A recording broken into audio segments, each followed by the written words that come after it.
Bonjour les amis, bonjour et bienvenue sur cette nouvelle vidéo, c'est David, le banquier randonneur et aujourd'hui on va parler ensemble comment choisir ses chaussures de randonnée. Allez, c'est parti, on y va!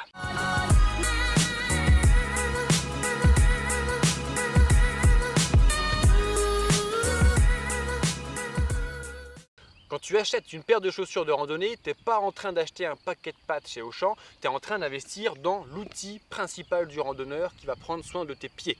C'est ce qu'on va voir ensemble en 5 points. Le premier, le choix entre une chaussure montante comme celle-ci et une chaussure basse comme celle-là. Beaucoup de randonneurs se demandent quels sont les avantages, les inconvénients, c'est exactement ce qu'on va voir ensemble. Généralement, pour aller vite et être synthétique, la chaussure montante, concrètement, c'est la sécurité. Avec une chaussure montante, tu vas avoir une plus grosse assistance sur ton pied, une sorte de prothèse, on va dire.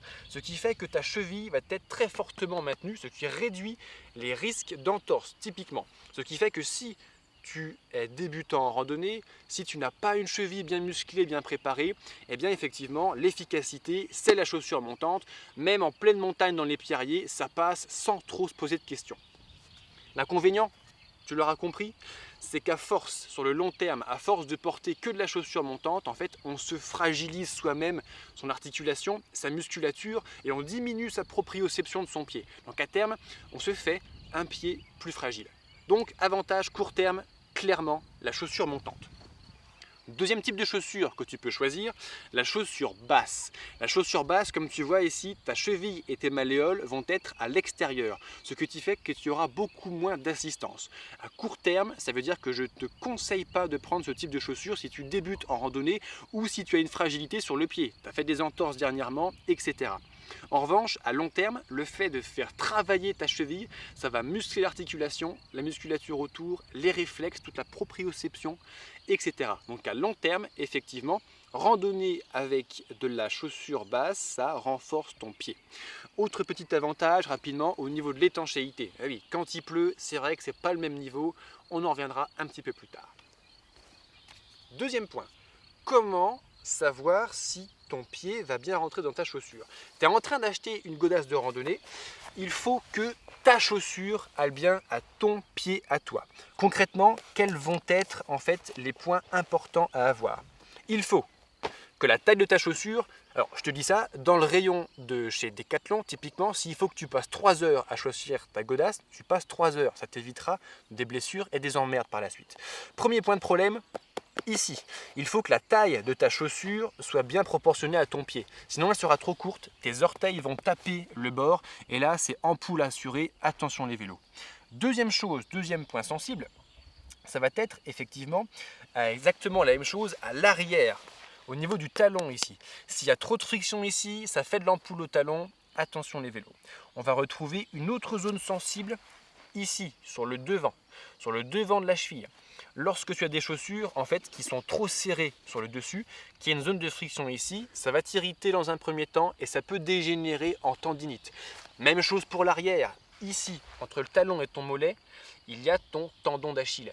Extrêmement sensible, extrêmement important. Une tendinite là ou une rupture de tendon d'Achille, c'est immobilisation pendant 6 semaines, quoi. Donc il faut que tu fasses bien attention, que ta chaussure ne soit pas trop serrée et ne vienne pas littéralement te scier les tendons ici. Ensuite, autre point de vigilance à avoir, c'est au niveau de la semelle. Il faut qu'elle soit suffisamment confortable.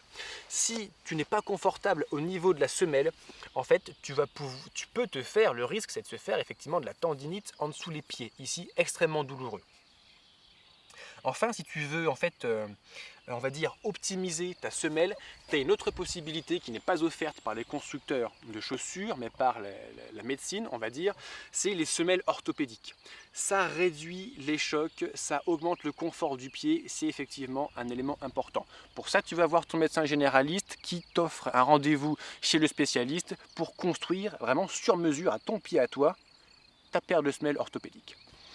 On parle, troisième partie encore, du risque, on va dire, un peu médicaux. Quels sont les différents types de blessures qu'on peut avoir? On en a parlé, l'ampoule.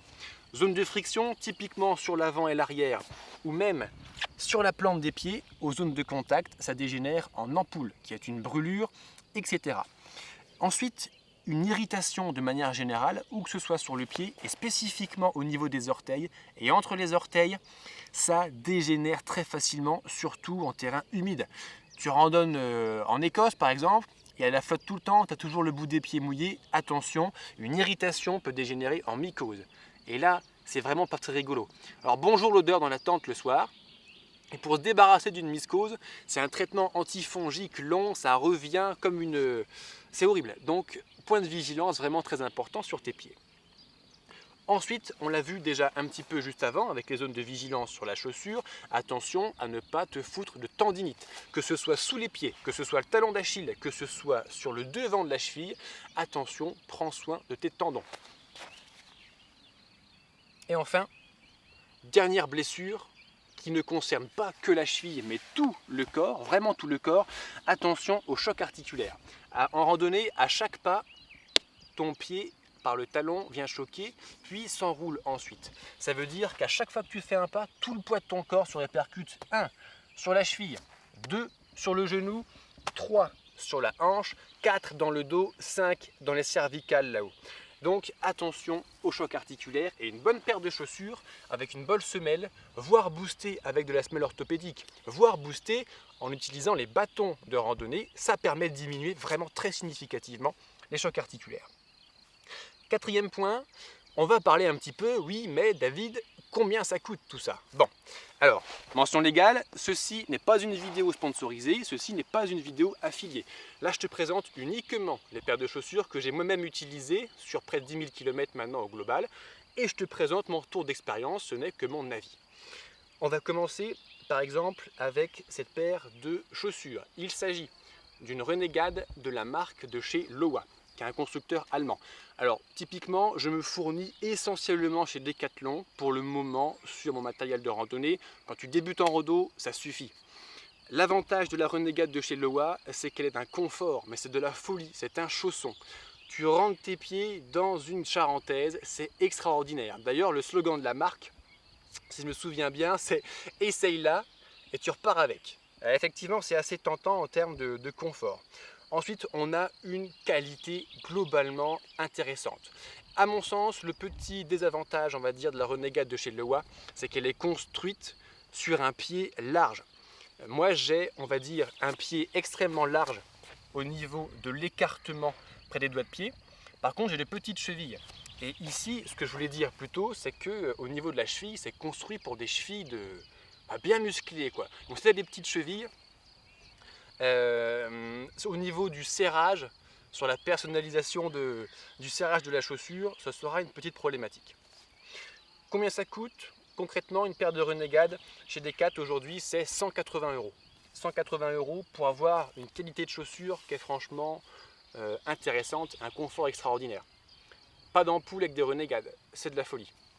Deuxième paire de chaussures, on diminue d'une gamme, et on pourrait dire également, ce que j'entends souvent, oui, c'est pas parce qu'une chaussure est chère qu'elle est bien. Quand même, globalement, plus la chaussure va être chère, globalement, je dis bien, je précise, plus il y aura une qualité importante. Ici, on est sur la Trek 100. Donc ça, c'est la marque directe de Decathlon, puisqu'il s'agit de Quechua, qui est une des marques construites et vendues par Decathlon. Trek 100, c'est l'entrée de gamme, c'est pour ça que je t'en parle. La Trek 100, aujourd'hui, elle est commercialisée à 70 €. Donc c'est la moins chère des chaussures de rando montantes où tu peux faire même de la montagne avec. C'est de l'entrée de gamme, c'est pas cher, c'est très bien. En termes de qualité, évidemment, on a une qualité inférieure à la première que je t'ai présentée. Notamment, le petit point faible, à mon sens, de la Trek 100, ça va être la semelle qui est insuffisante. Enfin, la semelle intérieure en fait qui s'abîme assez vite et la semelle extérieure qui n'est pas très souple, et ce qui fait qu'on parlait tendinite de pied. Bon, c'est un risque sur de longues randonnées, c'est un risque d'augmentation de blessures. Combien de kilomètres ça fait une godasse? Celle-ci, donnée constructeur 1400. Ma dernière paire de Trek 100, je l'ai emmenée à 1700. Et bon, c'est vrai, elles étaient foutues, c'était largement l'heure de la changer. La Renegade de chez Lowa, donnée constructeur 1700 km. J'ai amené ma dernière paire de Renegade à 2200 km. L'étanchéité n'est plus là, c'est vrai. J'ai bouffé les crampons jusqu'à la semelle, mais ça fait quand même 500 km de plus que la donnée constructeur. Ça veut dire que l'équipementier se donne un petit peu de marge en fait, tout simplement. Troisième paire de chaussures, rapport qualité-prix, on part là sur une chaussure trail. On revient sur la chaussure basse. Là, c'est de la chaussure trail, pareil de chez Decathlon. J'ai pris le modèle waterproof afin d'avoir les pieds le moins mouillés possible. Une chaussure comme ça, une trail comme ça, c'est 80 € aujourd'hui. On est sur une qualité, on est sur une bonne qualité. En revanche, qu'est-ce qu'appelle un constructeur de chaussures waterproof? Tu pars faire un trail 1h30, il pleut, ok, tu peux encaisser. Si tu fais une journée de rando qui te pleut dessus 8 heures, 10 heures, 12 heures d'affilée, waterproof, ça ne veut plus rien dire. Il n'y a plus que la chaussure en cuir graissé qui peut vraiment être étanche à 100%. Cinquième et dernier point, j'ai beaucoup parlé précédemment des pieds, prendre soin de ses pieds. On est ici des randonneurs, notre organe principal, c'est pas le cœur, hein, c'est nos pieds. Sur ma chaîne YouTube, David Blondeau, tu pourras retrouver plusieurs vidéos précisément spécialisées sur les pieds. Tu pourras retrouver comment éviter les ampoules. Je t'explique comment j'ai marché 5000 km en n'ayant aucune ampoule au pied. Il y a également une autre vidéo intéressante qui est intimement liée aux pieds. Avant la chaussure, c'est la chaussette technique. Les ampoules, on croit que c'est surtout un problème de chaussure. Avant la chaussure, c'est la chaussette. Va voir cette vidéo, tu verras pourquoi. 3. La lessive en randonnée. Une chaussette dégueulasse, elle devient rêche, elle augmente le risque de création d'ampoules. Lave bien tes chaussettes, comment faire? Va voir ma vidéo de la lessive en randonnée, tu verras, à 4 pattes dans le ruisseau, en train de faire ma lessive au savon d'Alep, à laver mes chaussettes. C'est les 3 vidéos voilà, que j'ai déjà publiées, que tu peux retrouver à nouveau sur ma chaîne YouTube David Blondeau. Je te remercie d'avoir regardé la vidéo jusqu'au bout, t'es courageux, j'espère qu'elle t'a intéressé. Si elle t'a intéressé, je t'invite à la liker. Mets-moi un commentaire, qu'est-ce qui t'a plu, qu'est-ce qui ne t'a pas plu? Qu'est-ce que tu aimerais savoir plus spécifiquement en termes de matériel et de chaussures? Ça m'intéresse. Également, je t'invite à me rejoindre, abonne-toi sur la chaîne YouTube, rejoins-moi sur la page Facebook Le Banquier Randonneur, rejoins-moi sur Instagram Le Banquier Randonneur. Je te remercie à nouveau d'avoir regardé la vidéo. Maintenant, je te dis à bientôt pour une prochaine. Et en attendant, n'oublie pas, surtout n'oublie pas, que la vie est une grande randonnée. Allez, salut!